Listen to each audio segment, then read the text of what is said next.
सदस्य श्री अमीन मोहम्मद फकीरज्यूलाई पनि म हार्दिक अनुरोध गर्दछु।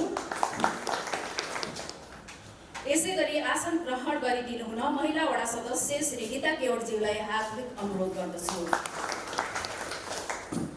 यसैगरी मीना हरिजनज्यूलाई आसन ग्रहणको लागि म हार्दिक अनुरोध गर्दछु।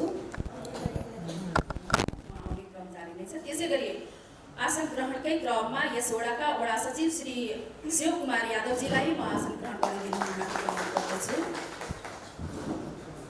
यसैगरी रायपुर प्राथमिक स्वास्थ्य केन्द्रका इन्चार्ज श्री राकेश यादवजीलाई आसन ग्रहणको लागि म हार्दिक अनुरोध गर्दछु। आसन ग्रहणकै क्रममा अमुवा माविका प्रधानाध्यापक श्री राजाराम कोहारज्यूलाई म आसन ग्रहणको लागि हार्दिक अनुरोध गर्दछु। र यसैगरी सेराजुल उलुमका श्री सुरेश हरिजनज्यूलाई म आसन ग्रहणको लागि हार्दिक अनुरोध गर्दछु। यसैगरी दिव्या बहुद्देश्य सहकारीका संस्थापक सञ्चालक श्री रामबहाल बराइज्यूलाई म आसन ग्रहणको लागि हार्दिक अनुरोध गर्दछु। यसैगरी आसन ग्रहणकै क्रममा श्री किसान सहकारी संस्थाका सहायक संस्थाका संस्थापक श्री राम समोज यादवजीलाई म आसन ग्रहणको लागि हार्दिक अनुरोध गर्दछु। यसैगरी साहेब चौकी इन्चार्ज श्री कौशल कुमार जसौदीजीलाई म हार्दिक अनुरोध गर्दछु। यसैगरी राष्ट्रिय स्वतन्त्र पार्टीका जनप्रतिनिधि वडा सभापति श्री राकेश चौधरीज्यूलाई म आसन ग्रहणको लागि हार्दिक अनुरोध गर्दछु। आसन ग्रहणकै क्रममा पब्लिक मिसन इङ्ग्लिस बोर्डिङ स्कुलका संस्थापक सहायक जितेन्द्र चौधरीज्यूलाई पनि आसन ग्रहणको लागि हार्दिक अनुरोध गर्दछु। यसैगरी जनहित आधारभूत विद्यालयका प्रधानाध्यापक श्री दिनेश यादवजीलाई म आसन ग्रहणको लागि हार्दिक अनुरोध गर्दछु। यसैगरी पब्लिक मिसन इङ्ग्लिस बोर्डिङ स्कुलका दीनदयाल चौधरीज्यूलाई पनि म आसन ग्रहणको लागि हार्दिक अनुरोध गर्दछु। यसैगरी हामीले अघि नै भनेका थियौँ मीना हरिजनज्यू उपस्थित हुनुभएको छ। हामी माझ उहाँलाई आसन ग्रहणको लागि हार्दिक अनुरोध गर्दछु। र आसन ग्रहणकै क्रममा यहाँ उपस्थित सम्पूर्ण भद्रबलाग्मी महिला तथा सज्जन वृन्दलाई यथास्थानमा म आसन ग्रहणको लागि हार्दिक अनुरोध गर्दछु। र यस सार्वजनिक सुनवाईलाई संयोजन गरिदिनु हुने हाम्रा संयोजक हाम्रा सहकर्मी समता टेलिभिजनका बजार प्रमुख श्री जेपी रायजीलाई म परिचित भइदिनु हुन अनुरोध गर्दछु।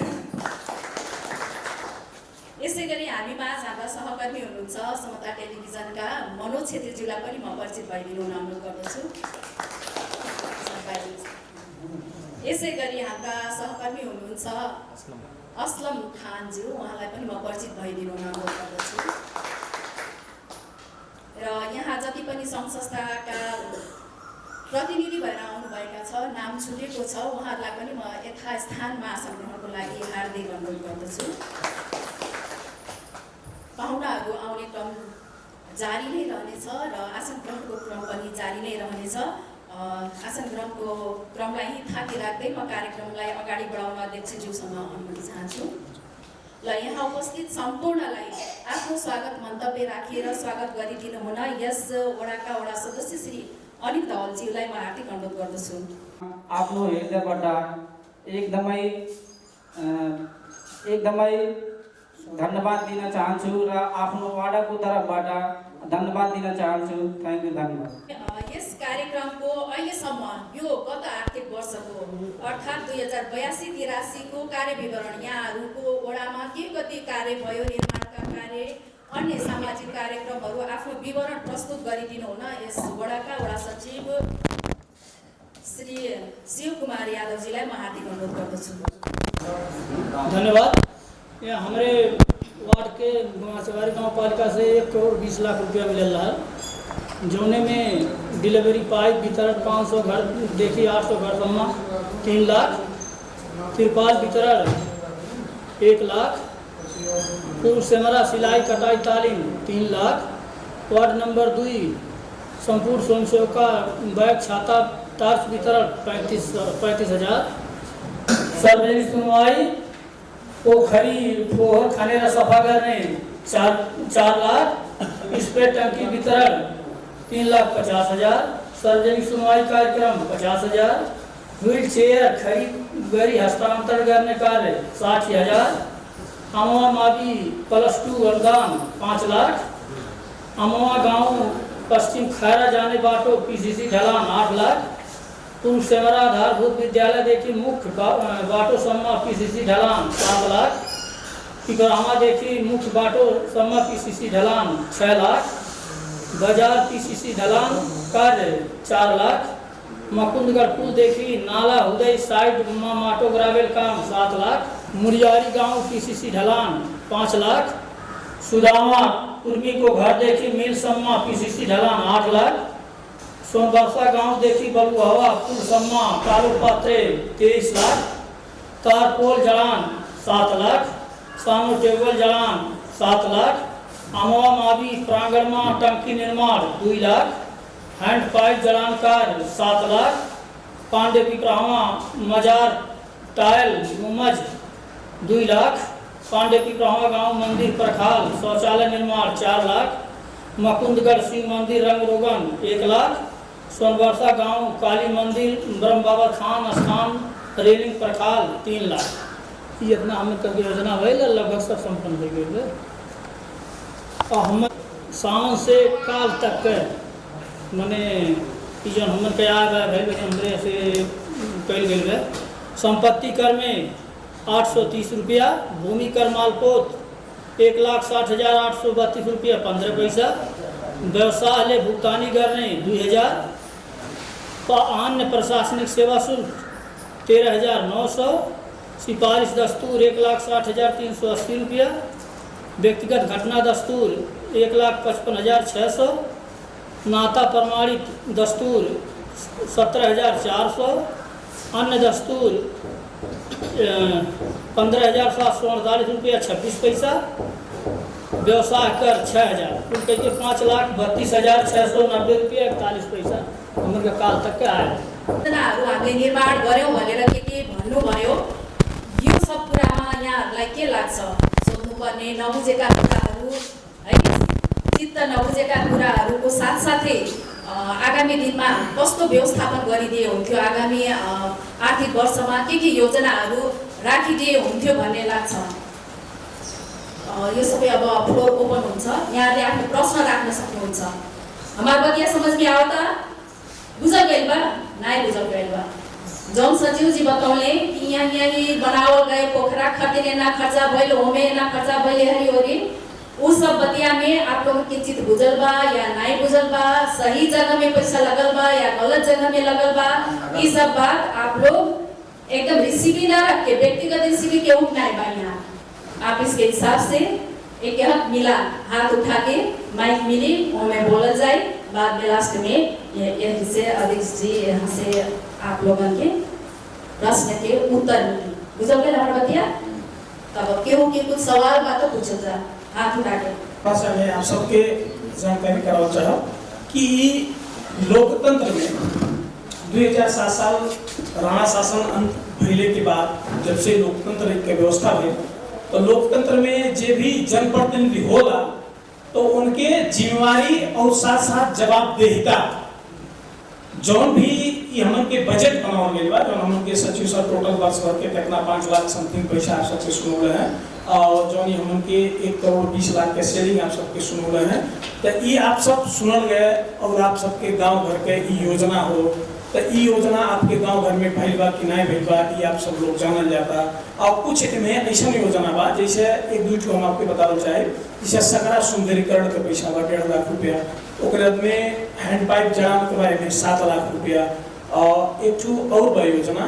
तो ये योजना के जो दूसर का परिषद हमन के भइल, तो ये जब जनजी आंदोलन भइल, जनजी आंदोलन भइले के पश्चात बाद में हमन के छोड़ा केंद्र से पत्र आएला कि जौन वितरण मुखी सामान बा अथवा हैंड पाइप जैसा कार्यक्रम बा एके संचालन नहीं करे कोई, तो ई ऐसा जैसे सगरा सुंदरीकरण के हो गए, ओकरा में 7 लाख के ही हमन के हैंड पाइप हो गए, एके दूसरा के परिषदों में हमन के चेंज कर गए, परिवर्तन कर गए। तो परिवर्तन के क्यों पैसा कहाँ लगे गए? आप सब एक देखा जाता पिपरहवा में सामुदायिक भवन बना था, तो खाने पानी वाला जो हैंडपाइप पैसा रहा ओके सामुदायिक भवन में लेके गए। एक तो और आप सब सुनल गेले में सुदामा कुर्मी को घर देखी मिल सम्मा 8 लाख रुपया पीसीसी ढलान। तो आप सब देखल गेलो वो रास्ता कंप्लीट नहीं रहा, थोड़ा बाकी रहा 35 मीटर। तो दूसर के परिषदों में जो सगरा सुंदरीकरण के 1.5 लाख रुपया बा ओके ढलान में कह के ले जाए के वो जो हमन के परिवर्तन के लिए है। अब बाकी योजना जितना हमन के 1 करोड़ 20 लाख रुपया के बाद एक जो हमन के स्प्रे टंकी प्रोसेस में बा 1-2 दिन के अंदर बड़ा कार्यालय में आ जाए, डॉक्यूमेंट सब पूरा हो गया बा। ओकरे में तिरपाल वितरण का कार्यक्रम चला था, डॉक्यूमेंटेशन वाला काम होता। और दूसरा का जो हमन के आप सब देखल गए लोग इनमें एक योजना बा 25 लाख रुपया के वड़ा से बजट विनियोजित कैला गया। पिच निर्धारण करेंगे सोमवारसा से लेके मुड़ियारी पुना तक ले वो टोटल 50 लाख की योजना हो। 50 में 25 लाख रुपया प्रदेश के हो और 25 लाख रुपया वड़ा के हो। तो इतने समय जो मूल्य वृद्धि भइल बा, तो मूल्य वृद्धि के क्रम में वो ठेकेदार पिच करे के नहीं मानत रहा, लेकिन बहुत रिक्वेस्ट कैले बाद अब आप सब देखल गए लोग रास्ता ब्लॉक हो गया, सब सामान गिर गया बा। ज्यादा से ज्यादा 1 हफ्ता के अंदर जो काम खत्म हो जाए। मैंने 1-2 योजना प्रोसेस में बा, बाकी सब टोटल योजना खत्म हो चुका है। बाकी अभी ये लोकतंत्र में आप सबके देखले में हम अपने आप में सर्वगुण संपन्न नहीं बैठे। काम करत के दौरान हमू से कहीं गलती हो सकला, आप सब लोगों के कहीं लगत हो कि हाई कमाना बहुत जरूरी बा, लेकिन अध्यक्ष बहुत ध्यान नहीं देते हैं। और कहीं काम कैले के दौरान में अगर कहीं कुछ हमसे जो गलती होता तो ओके प्रत्यक्ष रूप से बिना कोनो विवाद के आप सब जो यहाँ रख सकल जाला, ताकि अगर वास्तविक रूप से हमसे गलती होता ओके हम सुधार करब।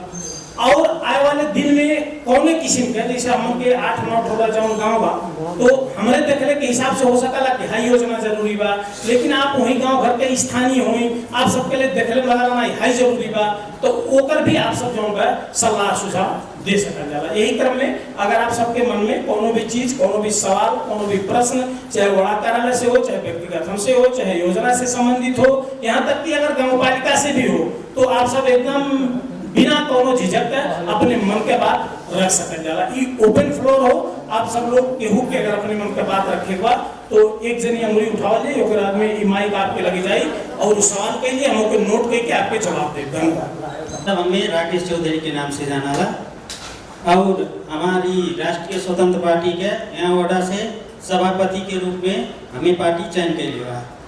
और आज ही हम सार्वजनिक सुनवाई मन के वार्ड नंबर 2 के आज मन के बोले के साल भर में 1 दिन अधिकार हो। आज ही अधिकार पाके हम आप सबसे 2 शब्द जरूर हमरो कुछ बात ओके रखल चाहती। पहला हो हमन के जौन हमवा स्कूल बा, स्कूल में हमेशा द्वंद्व, स्कूल में देखल जाए हफ्तों दिन नहीं बीतल, यहाँ का कहानी झगड़ा, फिर स्कूल में चोरी, ई कुल वार्ड अध्यक्ष से हम ओकर कहाँ तक उतु पुगल बा कि जौन चोरी वाला बा ये कहाँ तक एकर केस पुगल है कि हमें स्पष्ट कह दिए हैं। और दूसरा नंबर का हमन के वहाँ स्कूल में वार्ड अध्यक्ष शिक्षा में तनी बजट जौन बा और डालल जाए काहे से हमन के शिक्षा मतलब खूब महत्वपूर्ण हो। स्कूल हमें बजट के बहुत कम किस्त बा, जैसे टॉयलेट बा, टॉयलेट ही हमन के अक्सर बाटे बार बार जाएला टॉयलेट के शिकायत करेला, अभी टॉयलेट के कोनो कुछ नहीं आवता। तीसरा नंबर हमन के यही हॉस्पिटल, हम हॉस्पिटल में आके हमेशा डॉक्टर साहब से रखी लगा, डॉक्टर साहब का आने की हमन के वार्ड में मांग गई जाला, बाकी हमन के वार्ड से कोनो सहयोग नहीं मिला था। और हमन के जौन रास्ता के बात बा और जौन बात बा देखल जाए विकास में विरोधी नहीं, जो रास्ता बनल तो सब सही बा। और हमन के हॉस्पिटल में लगानी वार्ड अध्यक्ष से कहा कि हॉस्पिटल में तो कह जाए, स्वास्थ्य में कह जाए, कृषि में कह जाए, इस 3 में आप जो आए वाला बजट बा 3 ठो में ज़्यादा से ज़्यादा बजट के उत्तु कह जाए। और हमन के जौन बनावल गई आप जौन सामुदायिक भवन एक खर्ती वार्ड अध्यक्ष के बहुत बहुत धन्यवाद। हमारे लिए सबसे बढ़िया विकास वार्ड नंबर 2 के पहला ऐतिहासिक विकास जौन कल गई थी ओकरे खातिर आपके बहुत बहुत धन्यवाद बधाई देती। यह कहा हम अपन 2 शब्द ही खत्म करती। नमस्कार। मेरो विद्यालयमा चाहिँ वडाबाट चाहिँ वडा अध्यक्षज्यूले +2 अनुदान रकम 5 लाख दिएर चाहिँ त्यसमा सहयोग गर्नुभयो, एकदम सराहनीय छ। अनि फिल्डमा चाहिँ पानी जमिरहेको थियो, त्यसको लागि ट्याङ्की बनाइदिनु भयो र एउटा नल पनि जडान गरिदिनु भयो, त्यो पनि एउटा सराहनीय काम हो। तर त्यहाँ विद्यार्थी सङ्ख्याको चापले गर्दा शौचालय, हाम्रो राकेश सरले पनि भन्नुभयो, शौचालयको अति आवश्यक छ। एउटा स्टाफको लागि त टायल सहितको छ, त्यो त सफा गर्न सहिलो छ, तर अर्को विद्यार्थीहरूको लागि चाहिँ पुरानो मोडलको छ। त्यहाँ चाहिँ टायल मोडलको चाहिँ टायलयुक्त र चाहिँ वास सहितको शौचालय अति आवश्यक छ। र हालमा विद्यार्थीहरूको चाप धेरै छ। 7 मा नै 86 जना विद्यार्थी छन्। अब भन्नुस् 3 मा एउटा कोठामा 86 जना विद्यार्थीलाई अध्यापन गराउँदा कस्तो हुन्छ? त्यहाँ पंखाको आवश्यक छ। एउटा बेन्चमा चाहिँ 7 जना 8 जना विद्यार्थी राखेर अध्यापन सरहरूले गराइराख्नु भएछ। त्यो बहुत कठिनाई छ सर। म चाहिँ यहाँ 9 मा एडमिसन हुँदाखेरि हाम्रो टार्गेट विद्यालयको थियो कि 60 जना हाम्रो विद्यार्थी छन् अनि 35 जना अरू बाहिरी विद्यार्थीलाई हामी भर्ना गर्ने। तर हाम्रो गाउँपालिका अध्यक्षले फोन गर्नुभयो कि हैन सर, भर्ना त रोक्नु भएन। अनि मैले भने ठीक छ, हामी भर्ना त गर्छौँ, तर हजुरले व्यवस्था गर्नुहोस्, त्यहाँ विद्यार्थीलाई बस्ने बेन्च चाहियो, पंखा चाहियो, टिचर चाहियो। तर दुःखको कुरो हो, भर्ना त मैले गरिदिएँ। एउटा क्लासमा चाहिँ टिनको घरमा लगभग 85-86 विद्यार्थी 90 विद्यार्थीसम्म पुगेछन्। एउटा बेन्चमा 8 जना बसिरहेछन्। तर गाउँपालिकामा म जाँदाखेरि हैन सर, प्रक्रिया त चालेछ, तर मेरो पीडा बुझ्ने त कोही पनि छैन। त्यहाँ गएर अनुगमन गर्न सक्नुहुन्छ विद्यार्थीको हालत के छ। त्यसै कारण वडाध्यक्षसँग म आग्रह गर्छु कि त्यसको निराकरण चाहिँ वडा र गाउँपालिका दुईतिरबाट गरे त्यो समस्या समाधान हुन सक्छ। अर्को कुरो, वास्तवमा राकेश सरले भन्नुभयो कि हाम्रो चाहिँ चोरी वास्तवमा 2 चोटि भयो। त्यसकारण मैले चाहिँ वडाध्यक्षसँग गाउँपालिकामा जसरी हाम्रो जनतामा भी वडवलियामा एउटा चाहिँ पिएन या गार्ड राति पनि ड्युटी गर्छन्, यदि त्यस्तो गरे भने त्यो समस्या अलि समाधान हुन्थ्यो होला। र अर्को कुरो, हाम्रो चाहिँ कोठा माथिल्लो तल्लामा 2टा कोठा छ, जुनमा चाहिँ झ्याल छैन अनि प्लास्टर छैन। त्यसको लागि पनि म लिखित निवेदन चाहिँ सोमबार दिन्छु। त्यसको लागि पनि वडाध्यक्षसँग म आग्रह गर्छु चाहिँ कि पहल गरिदिनु हुन। र बेन्चको गाउँपालिकामा पनि भनेछु, अब वडाध्यक्षज्यूले आफू गर्नुहुन्छ, सबै बजेट त वडाबाट पनि हुन सक्दैन। तर वडाध्यक्षज्यू चाहिँ उता रहेका 2 तिरबाट वडा र गाउँपालिकाबाट गर्न सक्नुभयो भने त्यो विद्यालय चाहिँ राम्रो हुने थियो। जुन समस्या थियो त्यो समाधान हुने थियो। र अर्को चाहिँ 11 र 12 को लागि वडाध्यक्षज्यूलाई थाहै छ, त्यो अनुदानको व्यवस्था पनि उहाँहरूले नै गाउँपालिका र वडाबाट गत वर्ष पनि मिलाउनु भयो। अब आगामीको लागि पनि मिलाउनु हुनेछ, म आशा गरेको छु। र म आउने बेलामा सरहरूले एउटा अझ समस्या राख्नुभयो कि सर तपाईँ जाँदै हुनुहुन्छ भने एउटा चाहिँ माथिल्लो क्लासको लागि माइक्रोफोनको त्यो खर्च पनि धेरै लाग्दैन, त्यो पनि अलि राखिदिनु होला। त्यसै कारण म त्यो पनि समस्या यहाँ राखिरहेछु।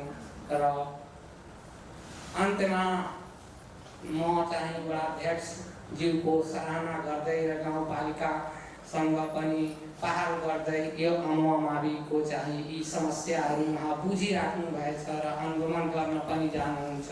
यस्ता पक्कै समस्याहरू समाधान गर्नमा चाहिँ योगदान दिनुहुनेछ।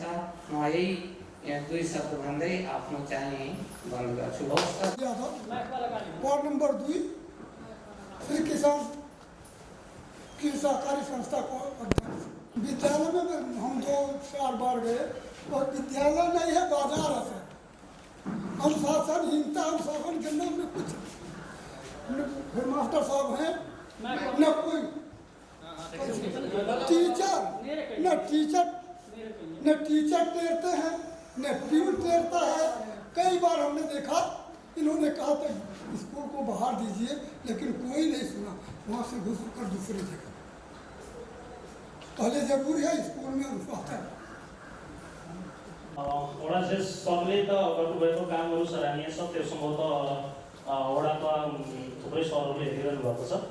मैले आज 83 र 84 को लागि सानो सुझाव म सबलाई हो नि त अस्पताललाई पनि भोलिको दिनमा नोट गरेर आज कार्यान्वयन हुन्छ भन्ने म आशा राख्छु। त्यसमा कि प्रायः जसो दिन प्रतिदिन जुन पनि हाम्रो चाहे वडाले होस्, चाहे प्रदेशले होस्, चाहे सरकारले जुन बाटो बनाएको छ, आए दिन त्यसमा हाम्रै समुदायका मान्छेहरूले त्यो बाटोलाई अलिअलि बिस्तारै बिस्तारै पातलो गरिरहेछन्। अथवा प्रकृतिले पानी पर्दाखेरि माटोघाटो कि छेउमा हुँदाखेरि चारैतिरबाट दुब अथवा विभिन्न प्रकारका फट्याङ्ग्राहरू जानेकोले गर्दाखेरि रोड पातलो भइरहेछ।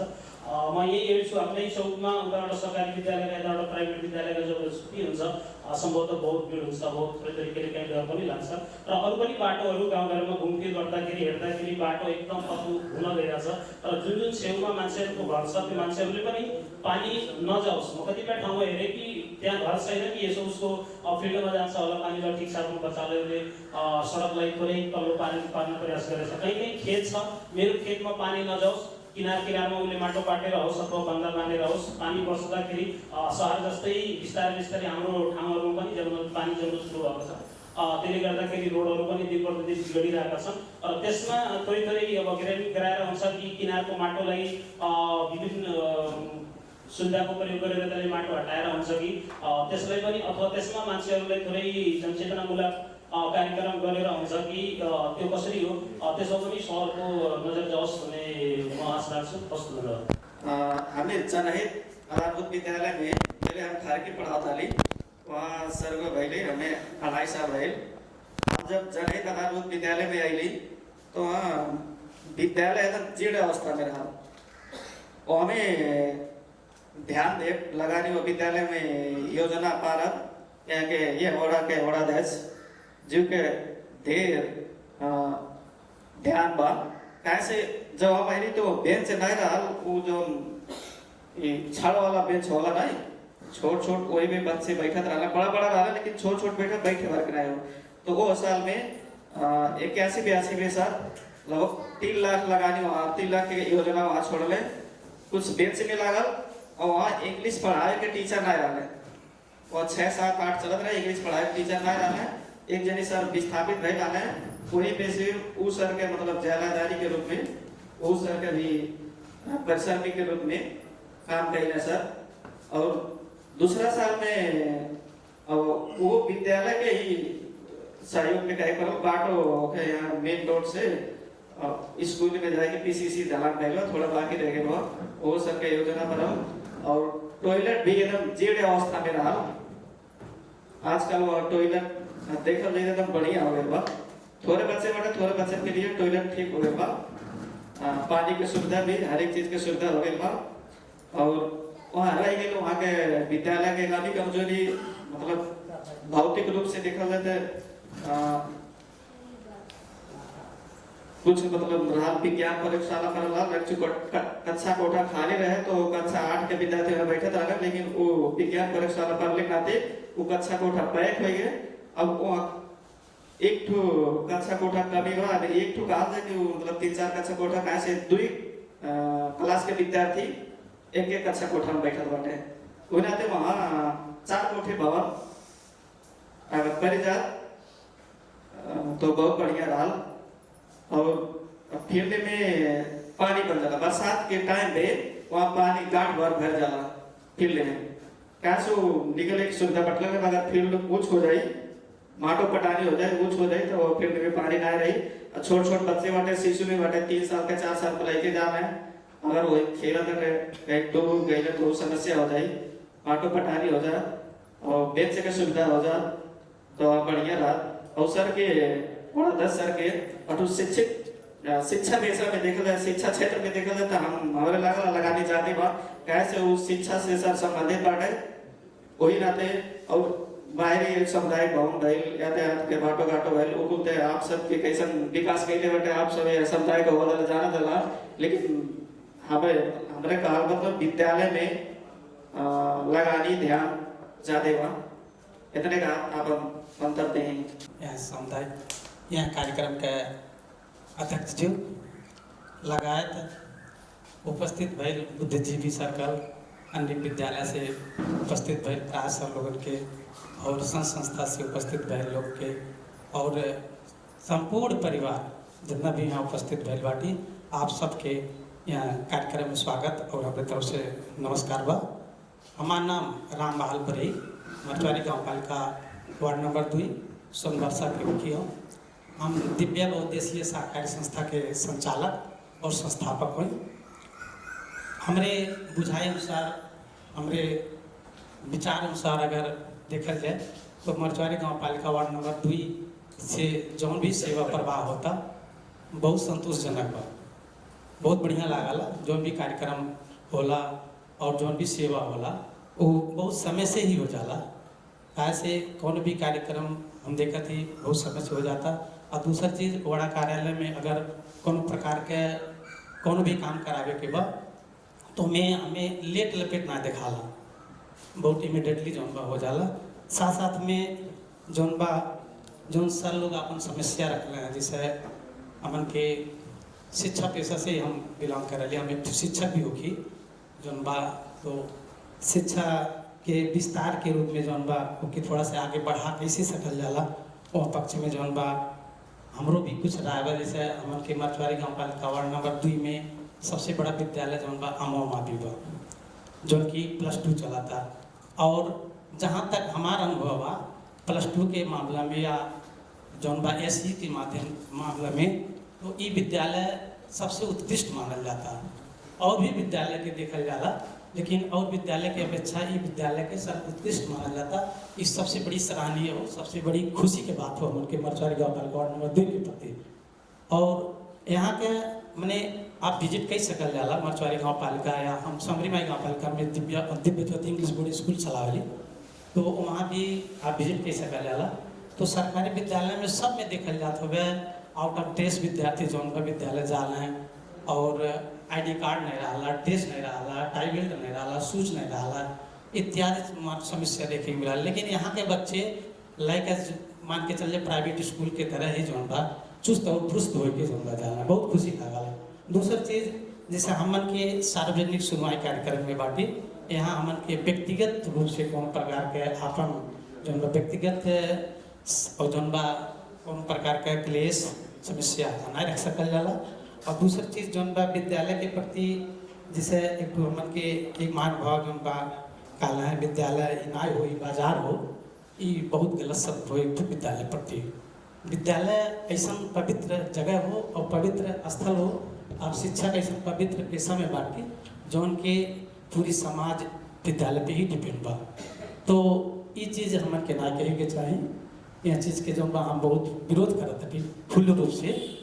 ऐसे हर चीज़ बोला जाला सोच समझ के बोला जाला। विद्यालय का बाजार नहीं हो, विद्यालय एक पठन पाठन और जौन बा स्थल हो जहाँ से हमन के डॉक्टर इंजीनियर पायलट टीचर्स इत्यादि के जौन उत्पादन करल जाला। हाँ होला थोड़ा सा गुणस्तर में कबो कबो कमी आ जाला और गुणस्तर में कमी अले के भी कारण हो सामुदायिक विद्यालय में। जैसे सर हमन के कारण है कि जौन बा एक क्लास में जौन बा 80 बच्चे 90 बच्चे पाते तो 80-90 बच्चन के कोनो भी टीचर जौन बा गाइड कर माने टू मच डिफिकल्ट हो बहुत समस्या होला। तो 30 बच्चे 25 बच्चे के एवरेज में अगर विद्यालय में बांटे बच्चे क्लास में तो हमन के जौन के बहुत तरीका से मैनेज कर सकल जाला और बहुत बढ़िया पठन पाठन कर सकल जाला। लेकिन अब जब आवश्यकता से ज़्यादा बच्चे के जौन दबाव रही तो वहाँ समय जौन बा शिक्षा के स्तर न्यून हो जाए टीचर जितना भी क्वालिफाइड हो, जितना भी हार्ड वर्क करें, ओकरे बावजूद भी जौन बा शिक्षक स्तर थोड़ा लो होई। और जौन बा वड़ा अध्यक्ष सर से हम अनुरोध ही करब जौन भी अमवा मावी बा हमन के मरजवारी गाँव पालिका वार्ड नंबर 2 का नमूना ही हो, तो में जौन समस्या शौचालय के जैसे समस्या आयल है, पंखा के समस्या आयल है, बिजली के समस्या, पंखा के समस्या आयल है, वोल्टेज के भी समस्या होता है आजकल। तो पंखा के व्यवस्थापन और जो बा स्टाफ लोगों के व्यवस्थापन, अगर भवन के कहीं पर तो भवन के व्यवस्थापन, ये जितना जल्दी हो पाए अपने तरफ से या गाँव पालिका की तरफ से या केंद्र की तरफ से ये कह सके। ये जौन बा हमारे दोनों हाथ जोड़ के निवेदन बा सर से। और बाकी जौन बा तार और पोल के बाद जौन गए तार पोल जैसे कुछ जगह पे जौन बा तार पोल बहुत बढ़िया बा, अभी नानियाल बहुत सारे पे पोल टूट भी गए है, तो के बहुत जल्दी जौन बा व्यवस्थापन भी गए है। बड़ी खुशी की बात है कि 1 से 2 दिन में जौन बा व्यवस्थापन हो गए है, तो ये एक उपलब्धि माना जाला अपने वाड़ा के।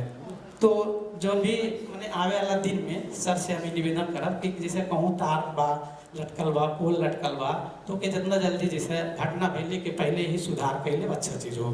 तो हम बल्कि एक बार इन्फॉर्म भी सर के कैल रही, अभी मैंने हमारा काम ना भेज अगर कहले तो आशा करब जल्दी हुई। दूसरी चीज़ जौन बा नल पाइप शुद्धिकरण जौन बा जैसे हमन के हर घर पे वार्ड अध्यक्ष सर के जौन बा मान लीजिए माध्यम से जौन घर घर पे जौन बा शुद्ध पानी के व्यवस्था कैले बाटे। तो कुछ परिवार ऐसा आज भी बा हमारे देखले अनुसार से कुछ परिवार ऐसा बा जौन शुद्ध पानी पे के ना जो उपस्थित बा, माने पानी के व्यवस्था ना बा शुद्ध। तो कुछ ऐसा परिवार बाटे जौन 25 फुट के 30 फुट के पानी पियत है, तो ओके जहाँ तक हो पावे सर के जौन बा ऑब्जर्व करके सर्वे करके वो चीज़ के जौन बा जल्दी से जल्दी उन लोग के भी शुद्ध पानी पहुँच के में लावल जाए। और साथ साथ में जौन बा ठीक बन सकता नहीं छोट कर जाए। अच्छा बहुत बढ़िया। दीनदयाल सर जौन कहला है जैसे public mission English board school के दीनदयाल सर जौन बा प्रिंसिपल सर अगर के कहला है जैसे ऐसा बात बा जौन प्रश्न उठल बा ओकर जवाब लास्ट में अध्यक्ष जी दिए तो अपन सवाल पर ओके भी जौन बा बाटो घाटो जौन समस्या बा ओके जल्दी से जौन बा साफ सुथरा करे। और नल जौन बा गाँव घर में जौन नल लगावल जाला ओकर पानी बाटो में गिरावल जाला रास्ता में, तो सब न हो। और दूसरी चीज़ जौन बा रास्ता ऐसा बनावल जाए, थोड़ा ही बनावल जाए लेकिन बेहतर बनावल जाए जौन 1 साल में 2 साल में नहीं टूट जाए, थोड़ा सा और बलियो बनावल जाए, मजबूत बनावल जाए। और चोरी वाला जो बात भइल है जैसे वहीं भर चोरी ना हो, हमरो बाइक भी रहा मोटरसाइकिल भी चोरी भइल है हमारे के बहुत लंबे से ही मरचवारी गाँव पालिका 2 नंबर से।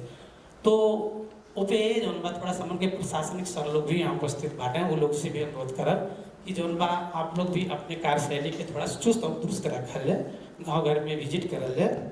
एक और हमारा राय बा थोड़ा सा राय का हो कि जैसे आदमी कहीं से भी आवाला कोनो भी काम करके आवाला तो थोड़ा सा थका लाला और सुबह भी तैयारी के रहा कहीं जाएगे रहा, तो उस समय में कुछ ऐसा परिवार आला छोटी मोटी कार्यक्रम अगर आला तो डीजे रात भर बजाला।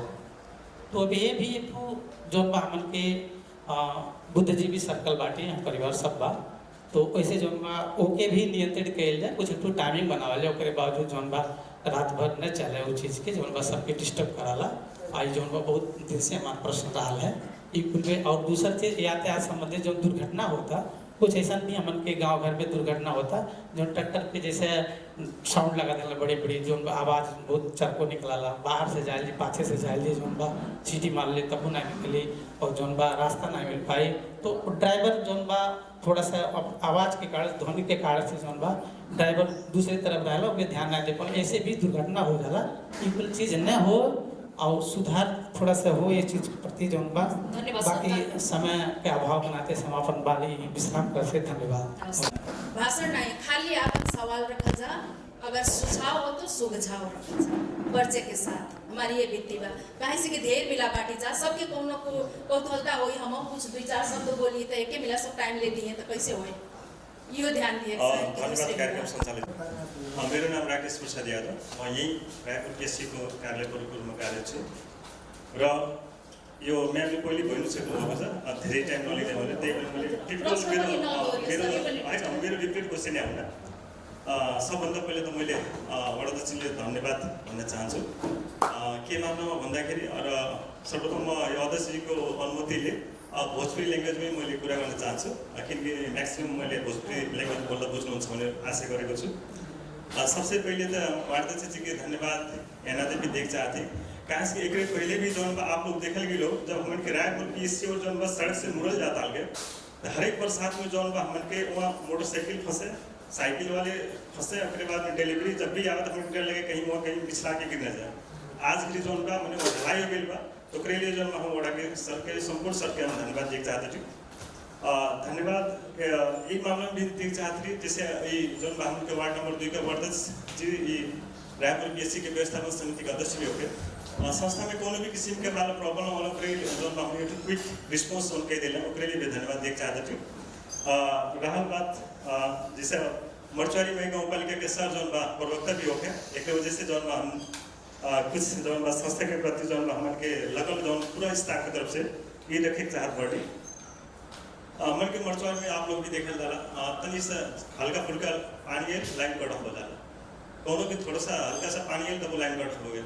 लेकिन हमन के पहले भी जौन गाँव पालिका से सोलर सिस्टम या देखल गेलो एंट्री के वार्ड नंबर मतलब ये गेट्स भीतर जावल गया एक तो पहले भी सोलर वहाँ गेटवे पर एक तो आगे बा उस सोलर की स्थिति एकदम दयनीय बा। सर से भी हमसे पहले भी बात हो चुकल बा जैसे का होला कि डिलीवरी हुआ तो आवत टाइम लेकिन हम लोग उतने बैकअप नहीं बा कि बाहर भी अजोर कैसे कर ले इंटरनल माला डिलीवरी जहाँ होला वहाँ अजोर तो बटले बा लेकिन जो खुआ बा ओकरे लिए जैसे पूरा बहुत बंगला जाला बाहर वाला वातावरण एक वजह से अगर जो सोलर हमन के मेंटेनेंस हो जाता है तो जौन हमन की सेवा ग्राहक के लिए हमन के गोष्ठी सेवा प्रदान के लिए बहुत बढ़िया हुई। दूसरा नंबर का बा वाटर डिस्पेंसर के मुख्य से एक वाड़ा से तरफ से एक वाटर डिस्पेंसर भी हम यह कार्यालय में जानकारी के लिए हार्दिक अनुरोध करो।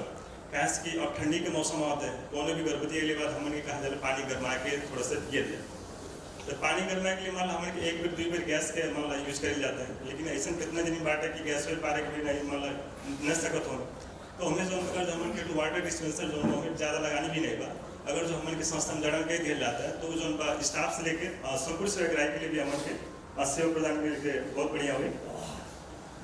वैसे नहीं जो हमन के यहाँ मर्चुरी में गाँव पालिका के शायद हमन के ये असमता टेलीविजन के संपूर्ण टीम के मालूम भी हो सकला या ना भी हो सकला ये मर्चुरी में गाँव पालिका के एक वर्किंग सेंटर हो जोन के हमन के यहाँ पूरा मर्चुरी में गाँव पालिका के वर्किंग जोन की डिलीवरी होया वाला जोन पर गाँव पालिका के यहाँ वर्किंग सेंटर से रिलेटेड तमाम किस्म की योजना बा जैसे बालिका बीमा योजना के पोषण सामग्री वितरण से हर एक चीज़ में संस्था से हमन के प्रोवाइड किया जाला तो हमें कहा होला जैसे प्रत्येक महीना यहाँ के डिलीवरी दर लगभग 30 से लेकर 45 हुआ तो वो लोग जैसे डिलीवरी करा आवेल तो हमें विभिन्न कम्युनिटी के विभिन्न मतलब शैक्षिक योग्यता वाले आवेल तो ज़्यादातर हमन के समस्या का फेस कर जाता है जैसे हमन के हर एक टॉयलेट में पॉकेट रखल गई कि पैड डिस्पोजल बढ़िया से कर लिया लेकिन वो लोग जो पढ़ल लिखल रहते तो पढ़ लेला लेकिन फोटो भी रखल गई लेकिन उसके बावजूद वो जन बा जैसे हमन के डिलीवरी सब होला वो पैडवा जन बा वो लोग बाल्टी में रख के वो टॉयलेट में हरदम रखे वो टॉयलेट जो हमन के 2 महीने 3 महीने में सफा करात पर एक टॉयलेट पूरा खत्म हो गया बा एक लिए जो हमन के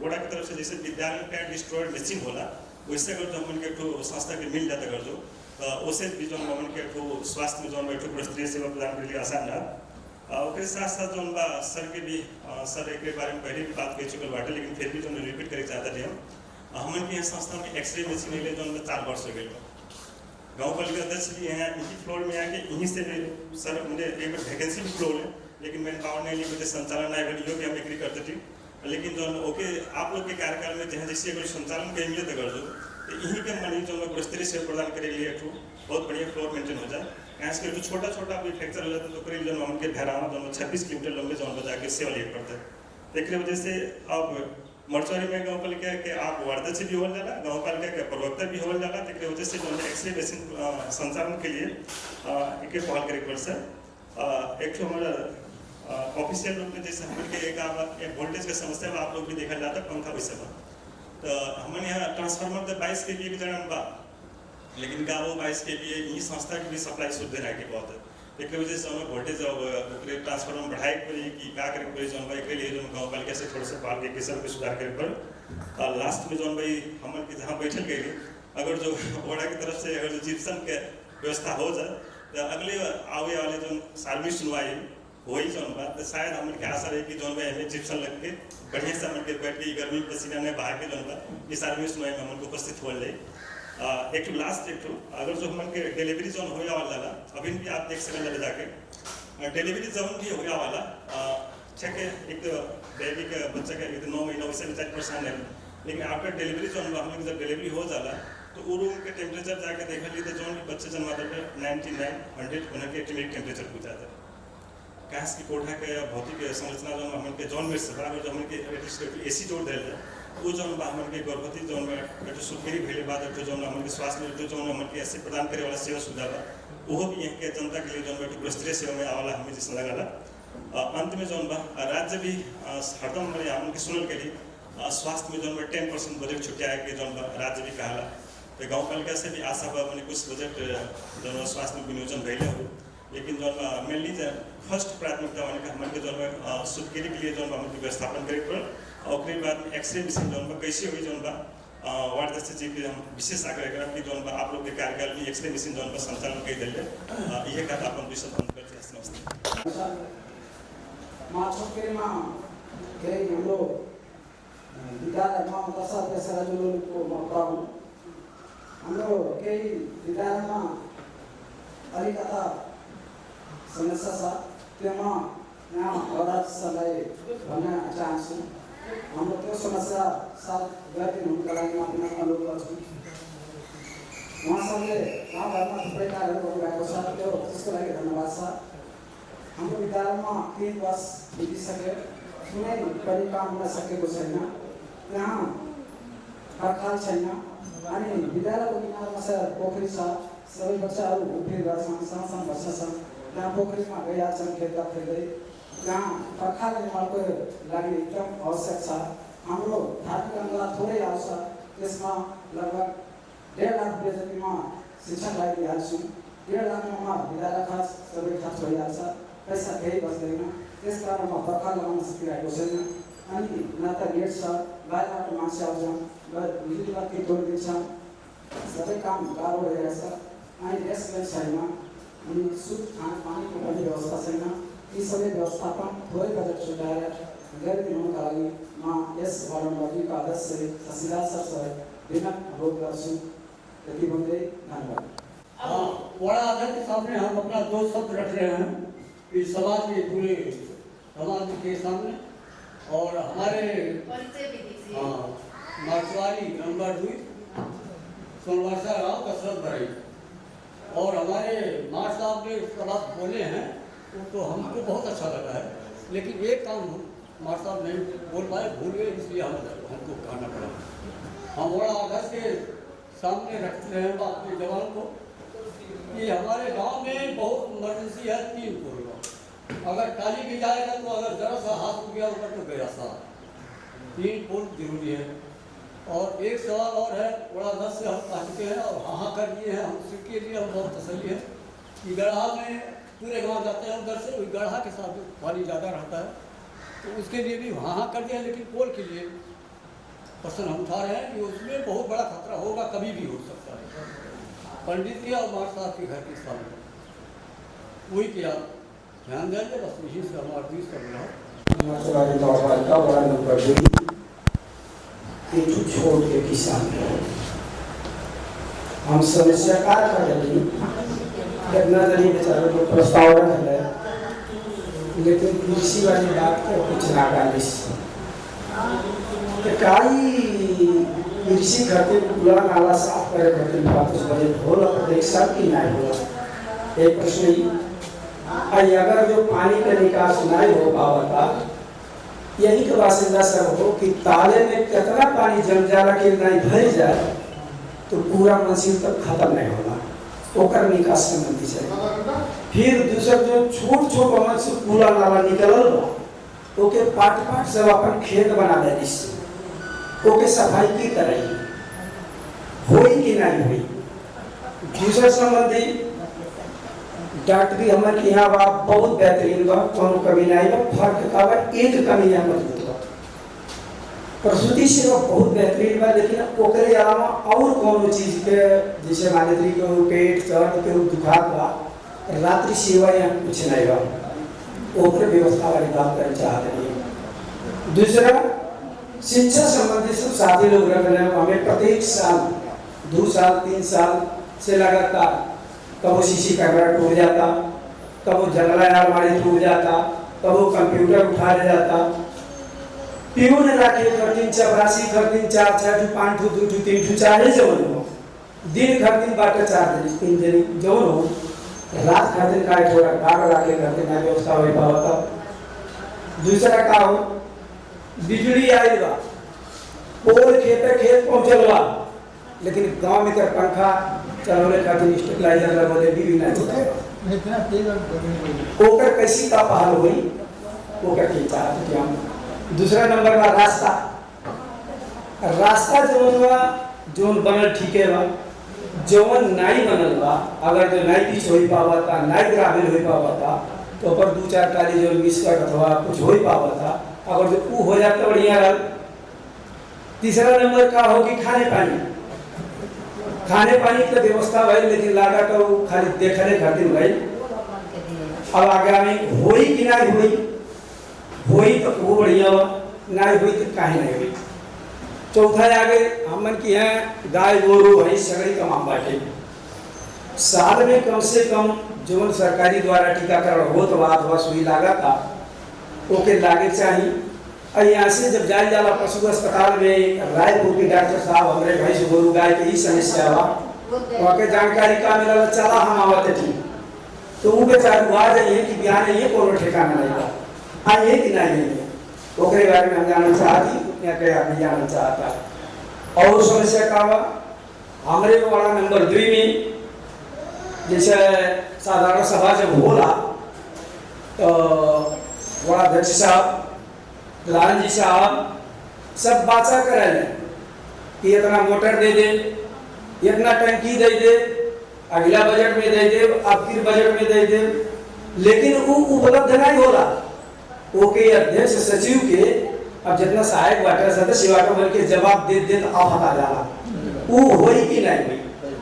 ओकरे बाद किसान विभाग में कही है कि अब देखा जाए 2-3 दिन एक हफ्ते लगभग 10 दिन से तालीम होता तरकारी के होता ओकरे बाद धाने का होता कर्मचारी भ्रमण का पैसा चुकिया जाला लेकिन किसान भ्रमण का वो होना पुलिस अब किसान भ्रमण में किए जाए कर्मचारी जाइए पालिका से वड़ा से जाइए कि नहीं जाइए लेकिन किसान एक दूसरे बेचारे चली गए नहीं तो क्यों नहीं जाए पावाला एक समस्या कैसी समाधान हुई यह कहा हमें अंत करती। धन्यवाद। जौन मने होशियार बाने वो तो ऑफिस में आके बतिया भी सकती है।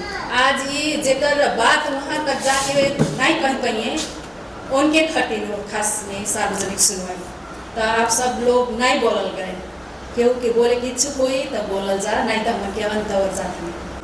पाण्डे पिपरा चौकी को सहायक इन्चार्ज हुनुहुन्छ यहाँ पनि जति सुरक्षाका कुराहरू उठेका छन् चोरीका कति स्कुलमा झ्याल चोरी भयो भन्नुभयो सरहरूले सामानहरू चोरी भयो र उहाँले मदरसामा पनि राम्रो सुरक्षा छैन भन्नुभयो।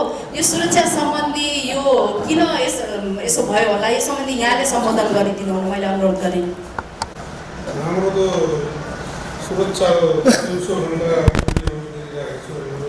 सुरक्षा गर्ने हामीले कस्तो हुनु राखेको होइन तो हाम्रो बाइकमा जस्तै कि घटनाहरू यताउति तत्काल परिदियो भने अब हाम्रो बाइकमा त्यही हुँदैन किनकि हाम्रो इलाका प्रहरी कार्यालयले 7 मिटर जमिन छ होइन अनि त्यो तत्कालीन पुग्न सकिँदैन त्यसको अभाव छ र हामीले हिँडेर अब गस्ती हिँडिराखेको हुन्छु अनि अब 24 घन्टामा हुनुपर्छ कि हामी भरपूर हाम्रो सन्तान भइरहेको छ अनि जो ढाल झोक अथवा यताउति हर्छन् सबको हाम्रो अनुसन्धान भइरहेको छ।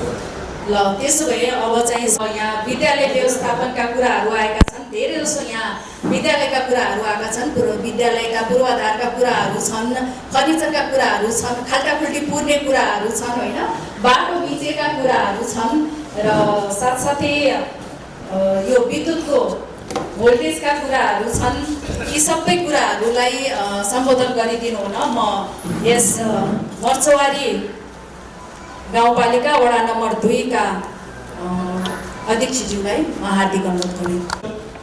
कुछ सवाल आएगा हम सवाल के आप सबके सिर्फ शब्द से संतुष्टि नहीं हम उनके वड़ा के पूरा टीम यहाँ बैठल बा सब सदस्य लोग भी बाटे वड़ा सचिव भी बाटे और इस सवाल सब लोग सुन रहे हैं हम सुन लिए हैं लेकिन नाते हम सबके जिम्मेवारी बना था कि सब भर जो हम के आधारभूत आवश्यकता और गुनासो बा एके जितना कम समय में हो सके उतना जल्दी से जल्दी हमन के समाधान करेंगे। जैसे हमन के सबसे पहले तो हम जोन भाई राष्ट्र स्वतंत्र पार्टी के जोन बड़ा सभापति हम राकेश भाई के धन्यवाद दे कि हम एक जोड़ा जोन लोकतांत्रिक समाजवादी पार्टी से चुनाव जीत के समस्त वाड़ावासी लोग हमें बड़ा अध्यक्ष बनौले और हमारे जैसे हम उनके वार्ड में 7, 8, 9 ठो बड़ा अध्यक्ष बाटे वो एक ठो बड़ा अध्यक्ष के उम्मीदवार हो हम उनके सामने भी एक ठो बैठल बाटे तो हम ही दोनों लोगों के हृदय से धन्यवाद दिए चाहब कि हमन के जो एक बड़ा अध्यक्ष के उम्मीदवार बन के चुनाव लड़ल जाला हमन के केहू भी जनप्रतिनिधि से आपसी व्यक्तिगत कोनो द्वंद्व नहीं बा। अगर हमन के पास तो सिर्फ समाज के लिए हमन के वार्ड नंबर 2 के प्रगति और उन्नति कैसी हुई वही खातिर हमन के रात दिन चिंतन कइल जाला और उस चिंतन कैले के क्रम में आज हमन के सार्वजनिक सुनवाई के कार्यक्रम में आप सब लोग उपस्थित भइल ओकरे खातिर हम हृदय से धन्यवाद देत। हम ये जो भी हमारे सामने सवाल आयल बा ओकर हम जवाब देवे के प्रयास करब। जैसे पहला सवाल राकेश सर के द्वारा आइले जो हमन के अभी में बहुत ज्यादा द्वंद्व बा तो ये द्वंद्व व्यवस्थापन के एकदम आसानी से कह सकल जाला और ये हम आप सब लोगों के विश्वास दिलाए कि अगर हम शिक्षा क्षेत्र के अगर शुद्ध नहीं कह पावत हटी तो ये पूछ लिया हम कोनो क्षेत्र के मजबूत नहीं कह पाए काहे कि शिक्षा क्षेत्र में हमें जितना जानकारी बा जितना अनुभव बा अगर वो चीज हम विद्यालय में लगावे के पाई तो हम सरकारी विद्यालय का दिशा और दशा दोनों बदल सकीला। लेकिन इनमें तमाम ऐसा कुछ कारण बा जैसे कि अब हमन के जो द्वंद्व व्यवस्थापन बा द्वंद्व व्यवस्थापन के हम प्रिंसिपल सर से अनुरोध करब कि जौन एक नियमावली के भीतर रह के आचार संहिता के भीतर रह के अगर सब शिक्षक लोगों के हमन के एक मार्गदर्शन दिए जाए कि यही तरह से हमन के 10 बजे से 4 बजे ड्यूटी करे बा जो वहाँ के कार्यालय सहयोगी लोग बाटे विद्यालय के कौन मेर से हमन के जो सफा करके रखा जाए ताकि कभी भी अभिभावक के जो अले के बाद में लगे कि वास्तव में जो भाई एक पवित्र मंदिर हो ओकरे खातिर सब जितना विद्यालय परिवार बाटे सब लोगों के लगी के बढ़िया से मेहनत करे पड़ी ओकरे खातिर हम उनके अमुआ मावी में विद्यालय व्यवस्थापन समिति नहीं बा आप सब जानल जाता 2-2.5 वर्ष से चुनाव नहीं हो पावा था लेकिन एक बिहान नहीं पड़ो मैंने सोमवार के जब अमुआ मावी के विद्यालय खुली तो ये व्यवस्थापन से संबंधित प्रिंसिपल सर सब शिक्षक स्टाफ लोग और उनके कार्यालय सहयोगी बैठ के हम उनके एक माइनेटिंग कल जाए और माइनेटिंग कैले के बाद में वो विद्यालय के व्यवस्थापन वाला जो बात बा ओके एकदम व्यवस्थित करके हम आप सबके प्रतिबद्धता करब यही से। और दूसरा चीज हम के राकेश भाई कहना है कि शौचालय के वहाँ के एकदम जीर्ण अवस्था वही सही चीज हो और शौचालय में अगर नीचे टायर के व्यवस्था हो जाए तो वह शौचालय एकदम बढ़िया हो जाए तो ओकरे खातिर हम यही आर्थिक वर्ष में हम के सब सदस्य लोग बैठल बाटे हम प्रयास करब कि उन्हें शौचालय के मने जौने हिसाब से आज बा आने वाले दिन में वो बेहतरीन हो जाए वो भी हम आप सब लोगों के जो प्रतिबद्धता जाहिर करब और वही तरह से हम के मैंने ऐसा कहना है कि रायपुर प्राथमिक स्वास्थ्य केंद्र में जो हिसाब से लगानी हो चाहिए वो हिसाब से बड़ा कार्यालय में लगानी नहीं हो पावा था तो हम एक चीज आप सबके ये जानकारी कराल चाहब कि उनके पास पैसा कम बा और लगानी करे वाला क्षेत्र बहुत बा हम उनके लगभग 1 करोड़ 20 लाख पहले बजट आप सब सुन ले अशोक हम के लगभग 1 करोड़ रुपया हो अब वही में हम के शिक्षा स्वास्थ्य कृषि बाल बालिका महिला अपांग और ऐसा तमाम मतलब क्षेत्र बा जहाँ हम के कुछ प्रतिशत के रूप में बाढ़ फाट करे पड़ला तो जौने से हम के जितना वास्तव में मैंने स्वास्थ्य क्षेत्र में लगानी करे के चाहिए उतना हम जो बनाए के पहुंच जाता और लेकिन आने वाले आर्थिक वर्ष में यह रायपुर प्राथमिक स्वास्थ्य केंद्र में और सर हमन के ये जो भी बात आप रखल गई है वो से संबंधित कुछ योजना भी लिख के दले बाटे और वो चीज जो हम प्रयास करब कि ओके हम करी और हमन के अमोम आदि के प्रिंसिपल सर जो कहना है कि सही चीज हो कि हम के ढेर गरीब घर के बच्चे बाटे जेकर आर्थिक स्थिति कमजोर बा तो सरकारी विद्यालय में पढ़ावल चाहता और अमोम आदि में विद्यार्थी के संख्या और चाप इतना ज्यादा बढ़ गई बा जो के तुरंत तत्काल में व्यवस्थापन करब कठिन बा।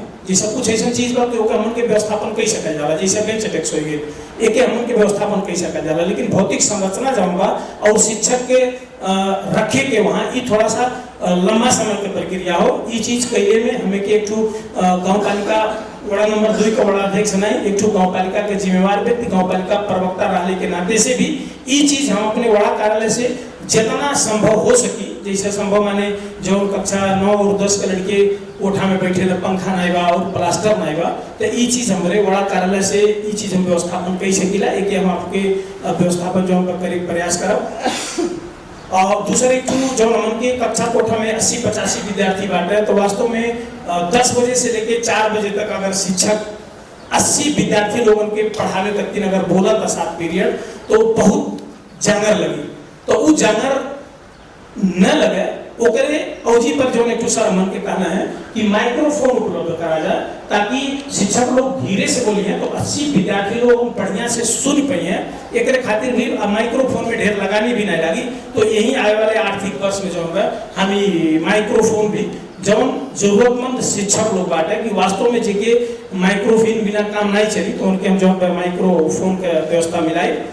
और वही क्रम में हम उनके पब्लिक मिशन के प्रिंसिपल सर जो हमन के कहना दीनदयाल चौधरी जी कहना है कि हमन के रास्ता बनावल जाता, लेकिन वास्तव में रास्ता दिन प्रतिदिन एकदम पातल हो चल जाता। तो वो पातल करे वाला हमन के यही समाज में आप सब बैठे रहती है कहीं न कहीं कि हमन के सब लोगों के जानल जाता, जेकर रास्ता के किनारे उनके घर बा, तो का करता है जहाँ तक पिचिया बा वहाँ पिचिया तक वो माटी पाट देता है। लेकिन वो ये भुला जाता है कि जो बरिसवा होई बीच के बनावल जाला, तो थोड़ा दोनों साइड में खाल बनावल जाला, बीचों में हल्का सा ऊंच बनावल जाला, ताकि अगर बारिश का पानी हो तो दोनों साइडिया में बह जाए। लेकिन उन साइडिया से वो माटी पाट देता था, यूं साइडिया से माटी पाट देता था, तो वो बीचों बीच भाग जाता जहाँ जगह पावा था तहाँ गिरा था। तो ये अगर हमन के मने मर्चवारी 2 नंबर वाला हर एक मामला में, बुद्धि के मामला में, आर्थिक मामला में और कोनो भी मामला में अगर कहा जाए तो सब जनता लोग बहुत जागरूक बाटे। तो जागरूक बाटे माने अगर हमन के अपने यहाँ जितना लोग हमन के यहाँ उपस्थित बाटी, अगर हमन के सड़क के किनारे हमारे घर बा और अगर हम बीच पे माटी पटले हती, तो हम आप सब लोगों से अनुरोध करब कि पहले नंबर आप जाइए तो बीच जो आप माटी को क्या हटा। तो जब आप सब आज कार्यक्रम में सार्वजनिक सुनवाई कार्यक्रम में बैठल गए, सुनल गए, तो कमती में ही हो कैसे ठीक बा, अगर हमारे दूरी पे 1 फीट आधा फीट माटी पाटल बा तो क्या हम हटा ली।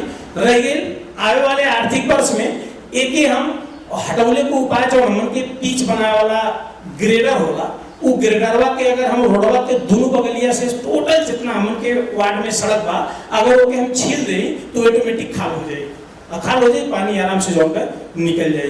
तो एक खातिर आने वाले आर्थिक वर्ष में हम बजट बना के जो हम मने थोड़ा सा चौड़ा बनावे के प्रयास करब। और हमन के मुकुंद लड़के राम समुच सर के माध्यम से जो आई रखे कि हमन के हम माफी में वास्तव में जौने हिसाब से अनुशासन होवे चाहिए। हमन के कहले कि विद्यार्थी के लिए अनुशासन ही विद्यार्थी के गहना। अगर विद्यार्थी अनुशासन में बा तो थोड़ा अगर कम पढ़ावल जाए तब वो जो ओके माना जाए कि हाँ ये ठीक बा। और आज के समय में शिक्षा के साथ साथ बच्चन में संस्कार भी हो बहुत जरूरी बा। तो ये संस्कार के मामला में हम प्रिंसिपल सर से संपूर्ण शिक्षक लोगों के रख के और जब वहाँ अमवा मावी के प्रेयर असेंबली हुई तो वो असेंबली में भी जो सब विद्यार्थी भाई बहनी लोगों के एक बार हम ये अनुशासन डिसिप्लिन से संबंधित एक मोटिवेशनल प्रेयर असेंबली में कार्यक्रम करब। और जो कार्यक्रम से हम पूरा आशा करता थी कि आने वाले दिन में अनुशासन से संबंधित जो हम सुधार हुई। और उसके बाद में और हम के जनहित आधारभूत विद्यालय पूर्व सम्राट के सर जो कहला है कि हम उनके भौतिक संरचना के मामला में वहाँ 10 लाख के जो SIT सिस्टम खरीद के आए तो कोठा के अभाव बा। तो उस सर आप भी जानल जाता कि जनहित आधारभूत विद्यालय पे 4 कोठे भवन यह साल एकदम पक्का बा पड़ी। ओकरे खातिर वहाँ सोइल टेस्ट और DPR टोटल सिस्टम हो चुका बा। अब यहीं आने वाले मैंने हम के आर्थिक 83-84 में अगर भगवान के कृपा भई तो 4 कोठे पक्की भवन पड़बे करी। और ये चीज ई ना होगा कि अपने आप कर जाता। आपके भी जानकारी बा, हमन के करे पहले भी जो उनका विद्यालय व्यवस्थापन समिति से निर्णय कैला गए, 1 साल पहले भी निर्णय के हमें के प्रदेश में पठौले रही, ओकरा में वो चीज आज कार्यान्वयन में आई। प्रदेश के लोग अइले, सोइल टेस्ट कैला, ओकर डीपीआर कैले बाद में प्रक्रिया बा आने वाले आर्थिक वर्ष में 4 कोठे भवन जो बा वो होबे करे। और दूसरा हमन के हम रामबाल सर के धन्यवाद दिया चाहे, हमन के पंखा और भौतिक संरचना व्यवस्थापन तारपोल से संबंधित जो समस्या का है, वास्तव में वड़ा में तो ढेर समस्या बा और हम अपने जानकारी के अनुसार से लगभग अगर हम समस्या समाधान कर दे तो वो लोग हमें फोन नहीं करिए, न वो हमारे घरे ही हैं, न वो वड़ा कार्यालय ही हैं, तो का हुई कि उनका समय बचत हुई। ई मेंटालिटी से हम सब पर कितना जल्दी से जल्दी जो उनके हम काम कर दे, एक खातिर हम प्रयास करीला। लेकिन अब जैसे कुछ विद्युत से संबंधित जो समस्या बा, तो विद्युत माने का हो कि हमें विद्युत कार्यालय जाके हाकिम के घसघसावे को कि है समस्या बा के समाधान कर दे। और विद्युत में जौने हिसाब से हमन की मर्चवाड़ क्षेत्र बा, जौने हिसाब से कर्मचारी होवे चाहिए, वो हिसाब से वास्तविक रूप में कर्मचारी के अभाव बा, जौने के कारण से हमन के जितना जल्दी सेवा प्रवाह कई के मैंने प्रयास कई जाला लेकिन नहीं हो पावा। लेकिन फिर भी इतना व्यक्तिगत हमारे संबंध बा, जैसे कि आप सब तुरंत देख सका जाला, विगत 1 हफ्ता के पहले आनी आई सोनवर्षा से लेके पूर्व समरा तक के टोटल पोल तार सब टूट गए, 11,000 वोल्टेज के मेन सप्लाई।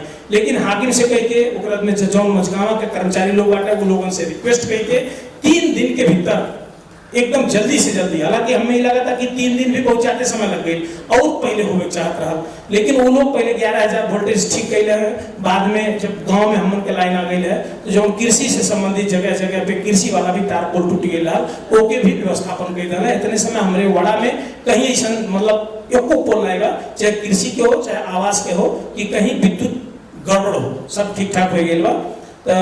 दूसरा चीज एक चीज हम यहाँ सर के द्वारा सुझाव आयल है, हैंड पाइप। वास्तव में हम के वड़ा में ऐसा अभी बहुत गरीब व्यक्ति लोग बाटे कि जेकरे 20 फुट 25 फुट के पानी पिए।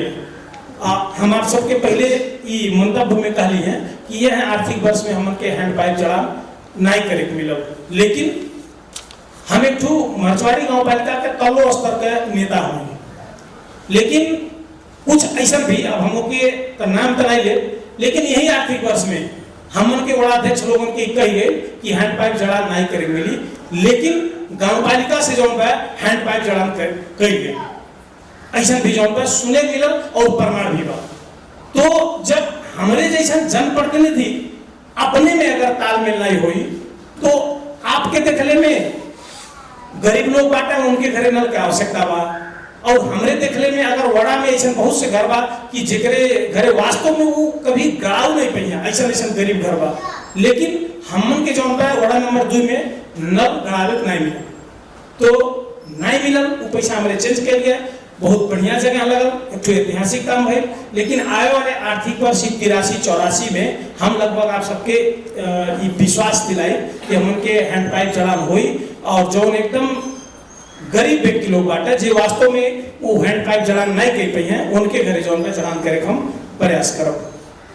और ओकरे बाद हम के सुरेश सर समस्या रखल है कि सिराजुल उलूम में 3 वर्ष में बजट नहीं पड़ल, तो एक खातिर हम सर के यही प्रतिबद्धता करावता थी कि आने वाले आर्थिक वर्ष में आपके वहाँ पोखरी के साइड से मदरसा के चारों ओर से जहाँ बाउंड्री आवश्यक बा वहाँ टोटल बाउंड्री लगी, ओकरे बाद में प्लास्टर हुई और गेट लगी।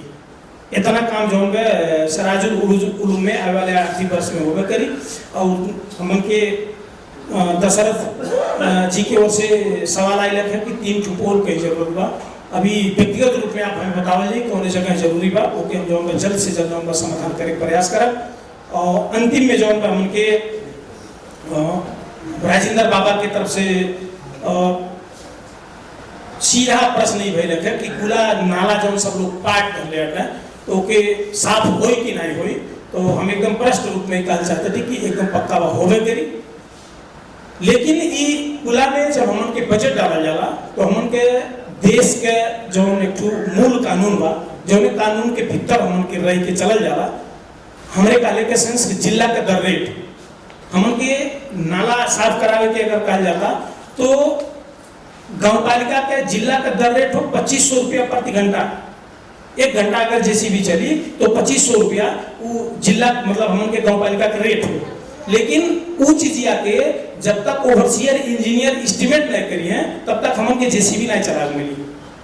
और इंजीनियर ओवरसियर जब ओके एस्टिमेट करेला तो ओकर इतना कम मूल्य बा कि जो 1 घंटा में मान लीजिए अगर 10 फीट लंबा 10 फीट चौड़ा अगर जो 1 घंटा में जेसीबी खाना था तो जो यहाँ पर के ओवरसियर इंजीनियर के जो रेट रही इतना थोड़ा बा कि हम के अगर 200 मीटर काम करा दिए जाए जेसीबी से अगर 1 लाख के योजना बा तो भुगतानी करावे के 50 से 60 हजार रुपया हुई उससे अधिक कपो नहीं हुई। ये तो जो गांव पालिका जेसीबी के दर रेट निर्धारण करता उ और प्राविधिक लोगों के बीच के तालमेल के कमी हो जोने के कारण से हमन के एक बजट छुट्टे वाले खातिर थोड़ा सा कठिनाई होला।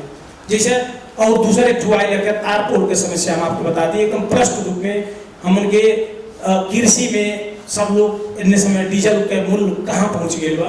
तो अगर सब लोग जितना लोगों के बोर बा अगर उनके घरे हम उनके तार और पोल पहुँचा दिए जाए और मोटर से अगर सिंचाई की व्यवस्था करें तो शायद आर्थिक रूप से वो समृद्ध हो सके। लेकिन तार पोल के बजट बनौले में जौन जिला का रेट बा पोल में तो लगभग ठीक बा लेकिन तार का रेट हो जिला का दर रेट हो 46 रुपया और हमन के अगर मार्केट में जाया जाता खरीदे तो वैट सहित 77 रुपया पड़ता।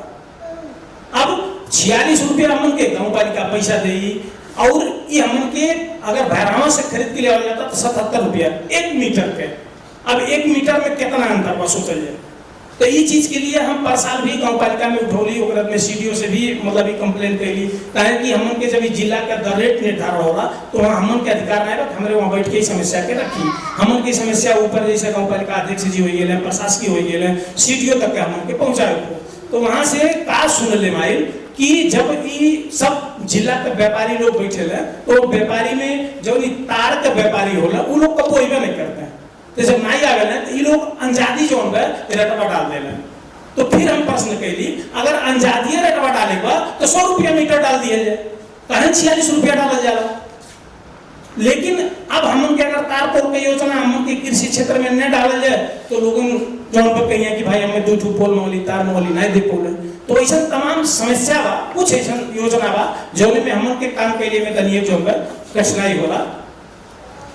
और रह गई जो हम के रायपुर प्राथमिक स्वास्थ्य केंद्र में 24 घंटा मने डॉक्टर उपलब्ध हो ओकरे खातिर हमन के यहाँ हमन के अग्रज वक्ता राकेश सर भी कहना है कि हमन के 2 वर्ष से शायद यहाँ एक्सरे मशीन बा लेकिन संचालन नहीं हो पावा था। और एक पहले यह कार्यक्रम में कहने रही कि अगर हमें वड़ा कार्यालय से वो एक्सरे मशीन ऑपरेट जनरेट अगर करे मिला था संचालन करे मिला था तो हम बजट के नियोजन करे लिए तैयार बाटी। लेकिन अब हमन के गांव पालिका अध्यक्ष जी कहना कि नहीं सर सो हमन के वैकेंसी के लिए विज्ञापन के लिए और में एक्सरे ऑपरेटर व्यक्ति के लिए आवल जाए विज्ञापन भी भइल लेकिन अब पता नहीं कौन कारण बस भइल क्यों में क्यों फॉर्म नहीं भरलिस केहू व्यक्ति एप्लीकेशन नहीं दिलिस तो नहीं दिले नाते से अभी जैसे तैसे बा तो ओकरे खातिर भी हम जो एक्सरे मशीन संचालन होए ओकरे खातिर हम जो हम के आने वाले परिषद में हम गांव पालिका अध्यक्ष जी से और प्रशासकीय सर से भी एक समन्वय करके जल्दी से जल्दी एक्सरे मशीन संचालन हो ओकरे खातिर जो हम प्रयास करब।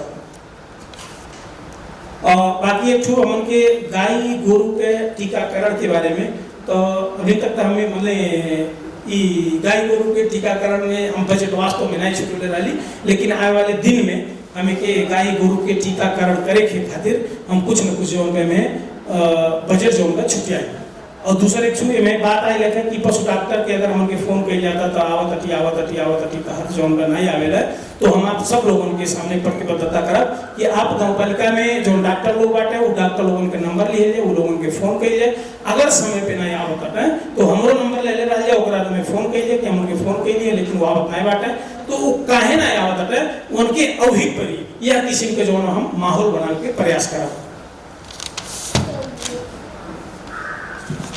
हमन के लगभग समग्र में उठल सवाल इतने रहा लगभग हम सबके जितना सब लोग अपन एक मैंने बात रख ले रहे हैं एक हमारे सब लोगों के सामने स्पष्ट रूप से बात के रख दिली आए वाले दिन में जो हमारे 83-84 के बजट निर्धारण हुई वही से संबंधित जो उनका कुछ सलाह सुझाव माने अभी जो कुछ हुई यही उनके आए वाले दिन में रखल मैले भन्न बिर्सेँ अघि आफ्नो यो भनाइ सँगसँगै यहाँले धन्यवाद मन्तव्य सहित आजको कार्यक्रम समापन भएको उद्घोष गरिदिनु हुन अनुरोध गर्दै म पनि यहाँहरू माझबाट बिदा हुन्छु। नमस्कार, धन्यवाद।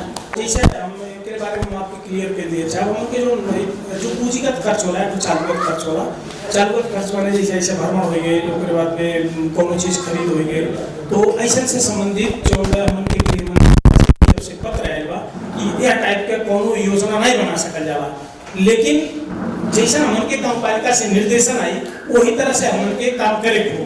तो आने वाले दिन में जो हमन के 10 गते के बजट बनी तो यह विषय पे हम एक बार हम उनके जो प्रमुख प्रशासकीय अधिकारी पार्टी सर बाटे हम उनसे एक बारे में समन्वय करा। अगर वो कहीं है कि सर भ्रमण के बजट बनावे मिली किसान लोगों के लिए अवलोकन भ्रमण में ले जा सकल जाला, तो अगर वो अनुमति देना तो पक्का हम जो बजट बनेगा करना कहीं से कौन चीज हम उनके अगर किसान लोग हम उनके गाँव घर में अपने हिसाब से खेती बाड़ी कर रहा है, लेकिन अगर कौन नया जगह पे जाइए कुछ नया चीज देख के या सीख के आइए उसके बाद ओके अपने खेती में अगर लागू करिए तो उससे हम बड़ावासी लोग आर्थिक रूप से समृद्ध हुई हैं। तो ये चीज़ के हम बुझा थी और आने वाले दिन में हम लोग मैंने राय परामर्श करके बजट डाले के प्रयास करा। और रह गई अब अंत में हम उनके सार्वजनिक सुनवाई कार्यक्रम में उपस्थित हुए संपूर्ण वड़ा का संस्था का जिम्मेवार व्यक्ति और संपूर्ण वड़ावासी लोगों के आप सब लोगों के हृदय से धन्यवाद दिया चाह। और हम उनके पांडे विप्रमा के चौकी इंचार्ज जी और हम उनके सब वड़ा के सब कमिटी में समता टेलीविजन से आई सब अतिथि गण लोगों के और सब अमोमावी के दिव्या बहुउद्देशीय सहकारी संस्था का संचालक रायपुर प्राथमिक स्वास्थ्य केंद्र का इंचार्ज लगाए जितना भी हैं जिम्मेवार व्यक्ति बाटे आप सब लोगों के यहाँ सार्वजनिक सुनवाई कार्यक्रम में आप अमूल्य समय दिया गया ओकरे खातिर आप सबके हमारे व्यक्तिगत तरफ से हृदय से धन्यवाद और वार्ड नंबर 2 के तरफ से भी हृदय से धन्यवाद दिए। आज के इस सार्वजनिक सुनवाई कार्यक्रम यही संपन्न भाई जानकारी करावत अपने बात के ही विराम दे। धन्यवाद आप सब लोगों से, नमस्ते। और आप सब नाश्ता लेके तब